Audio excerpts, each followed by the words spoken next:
हे महाराज मैं मजबूर हूँ, मैं क्षमा चाहूंगी कि मैं घड़ा नहीं उठवा सकती। अब राजा ने स्वयं उसी जल के सहारे घड़े को उठा लिया। जब जल के सहारे घड़े को उठा लिया और घड़े को उठाने के बाद घर पर आए तो शरीर कमजोर था, एक ठिप्पा लगा और घड़ा फूट जाता है। उन्होंने क्या किया, तू भोजन नहीं खाता है? दुकान वाले से पूछा, दुकान वाले ने कहा कि महाराज आपका नौकर केवल 3 दिन भोजन लेके आए। उन्होंने कहा मेरी इसने निराहार सेवा की, आज से तुम घड़ा भरने नहीं जाओगे। देखो समय वहीं ले जाके खड़ा कर देता है वार दोनों को। घड़ा भरने नहीं जाओगे, एक लाठी दे दी, एक कंबल दे दिया और कहा कि मरघट का पहरा लगाओ। एकादशी का व्रत आ जाता है। जब एकादशी का व्रत आया तो ब्राह्मणी ने कहा कि अपने बेटा को भेज दो, अपने बेटा को भेज दो, क्या फूल ले आए हम पूजा करेंगे। तो आज वो तारा बेटा को कैसे समझा रही है कि बेटा, अरे बेटा मेरे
जैसे ही वो चले तो बाग में पहुंच जाते हैं। इधर कपटी विश्वामित्र ने कहा अब देखते हैं ये अपने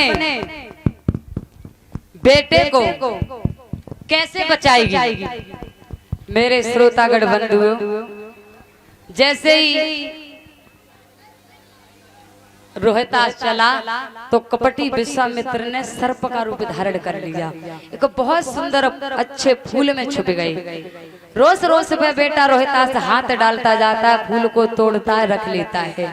एक फूल उसे अच्छा सा बड़ा सा दिखाई दिया, कहा उसे तोड़ के रखे। जैसे ही हाथ बढ़ाया तो उस कपटी विश्वामित्र सर्प बने अनामिका वाली उंगली में डस लिया। और जैसे ही अनामिका वाली उंगली में डसा सो एकदम से पछाड़ खा के बेटा गिर पड़ा और आवाज लगाई कि मैया मैया तू जहाँ कहीं भी हो वहां से आ जाओ, मुझे किसी काले नाग ने डस लिया है। शायद अब ये जीवन हमारा अंत है। काशी नगरिया में विश्वामित्र ने आवाज लगाई, किसी माँ का बेटा गया वो जा करके देखे, उसे किसी काले नाग ने डस लिया है। तारा के कानों में आवाज पड़ी और जैसे ही तारा के कानों में आवाज पड़ी तो एकदम से रानी तारा ऐसे भागी पागलों की तरह, क्योंकि एक ही बेटा था।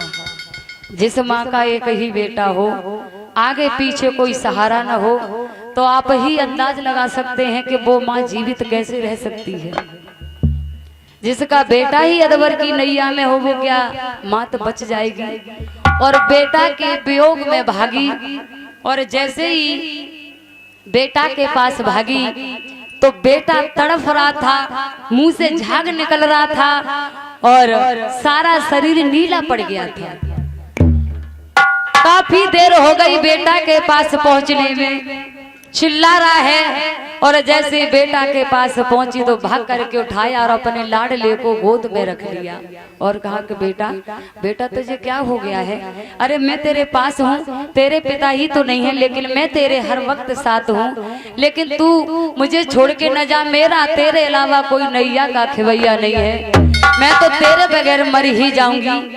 तो बेटा ने अंतिम सांसों में कहा कि माँ वही मरते हैं जो दोबारा से जन्म लेते हैं, मैं तेरी ही कोख से दोबारा जन्म लूंगा, मगर मेरी अंतिम इच्छा है कि तू एक बार मुझे पुचकार के अपनी गोद में ले ले। मैया ने गोद में लिया और बेटा से कहा कि बेटा जा दुखिया मैया को, और तुम किन पे छोड़े जाती हो।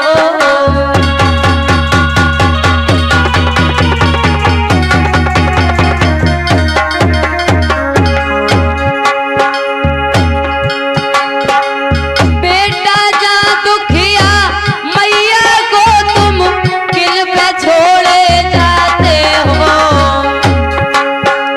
और धर्म के मल्हा बन करके नैया मझधार डुबाते हो।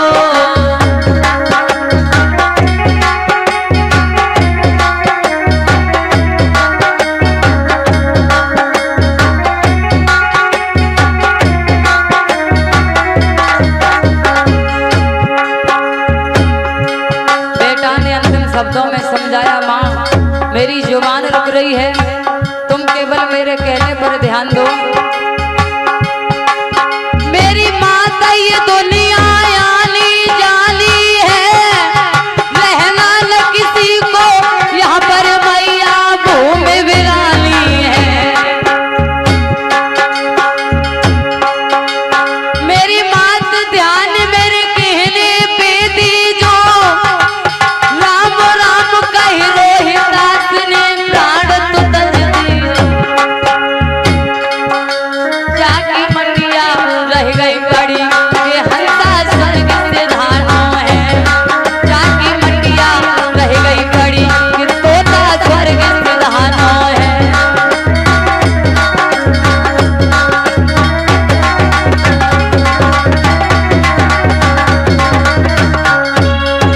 जवाब दिया कि हे लाडले, तेरे बगैर तो मैं एक पल नहीं जी पाऊंगी, तू अगर गया है तो कहाँ गया है, एक बार मुझे बता देता कि मैं इस जगह पर जा रहा हूँ। तेरी माँ तेरे बगैर दुनिया में मेरे पति का साथ नहीं है, मैं इस दुनिया में कैसे जीवित रहूंगी। और बेटा के पास मुंह पे मुंह रख करके कैसे वो मैया रो रही है, कहने लगी कि हे कन्हैया चिट्ठी न कोई संदेश, जाने वो कौन थे जहाँ तू चला गया, जहाँ तू चला गया।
से छोड़ा